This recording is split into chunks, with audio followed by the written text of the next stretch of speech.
السلام علیکم ورحمۃ اللہ. وعلیکم السلام. میرا نام مشہود صادق ہے, تھورنٹن ہیتھ مجلس سے ہیں. جی مشہود صادق نام ہے, تھورنٹن ہیتھ مجلس سے. جی حضور میرا سوال ہے, یہ سورہ نساء کی آیت نمبر 15 میں لفظ توفی اور موت اکٹھے آئے ہیں بالکل. کیا چیزیں؟ لفظ توفی اور موت کہتے ہیں کہ اس آیت میں اکٹھے استعمال ہوئے. ہاں جی, یتوفاہن الموت. ہیں ہاں ٹھیک ہے. پھر تو اگر ہم توفی کا معنی موت لیں تو آیت کا مطلب میں موت دوں گا اور پھر موت دوں گا, مطلب دونوں لفظ بالکل اکٹھے ہیں. تو اصل آیت ہے کیا؟ آیت تو پڑھیں. آیت پوری یاد نہیں, صرف وہ لفظ یتوفاہن الموت. یاد نہیں, حوالہ کر دے رہے ہیں پھر آپ. سورہ نساء کی 15 نمبر آیت ہے. نہیں ہوگی, آپ نے نمبر آپ نے بتایا مجھے. آج جب تک آیت نہ سنوں ٹھیک ہے, میں اس کی تشریح نہیں کر سکتا. اچھا ٹھیک ہے.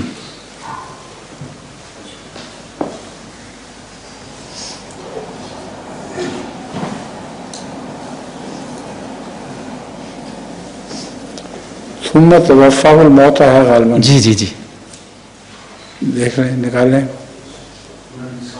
جی آیت نمبر 15.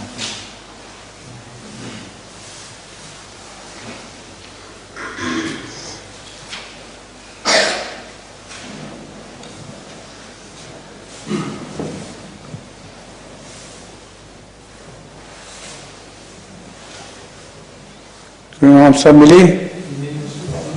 سورہ نساء کی 15 آیت یہ نہیں. یہ اچھا یہ سورہ نساء کی آیت نمبر 16 میں فرمایا اعوذ باللہ من الشیطان الرجیم بسم اللہ الرحمن الرحیم واللاتی یاتین الفاحشۃ من نسائکم فاستشہدوا علیہن اربعۃ منکم ٹھیک. فإن شہدوا فامسکوہن فی البیوت حتی یتوفاہن الموت او یجعل اللہ لہن سبیلا. حتی یتوفاہن الموت, جی یہاں تک کہ موت ان کی توفی کر دے. جی یہاں تک کہ ان کو موت آ جائے. یہ ہیں یہاں یہ ترجمہ ہے یہاں تک کہ ان کو موت آ جائے. موت آ جائے, وہ ایک ہی بات ہے. موت توفی کر دے یا موت ان کو آ جائے. جی جی تو اس پہ ان کا اعتراض کیا ہے؟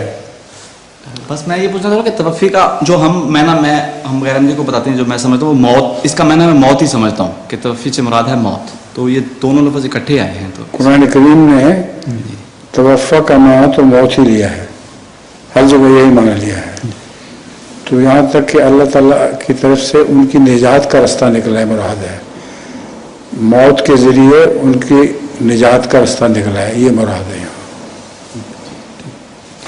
توفاہن الموت, ورنہ وہ مصیبت میں مبتلا رہیں گی. اگر موت نہ آئے تو ان کے اوپر جو سزا ہے وہ اس کی وجہ سے تو ایک عذاب میں مبتلا ہے. تو عذاب سے نجات کے معنوں میں آیا ہوا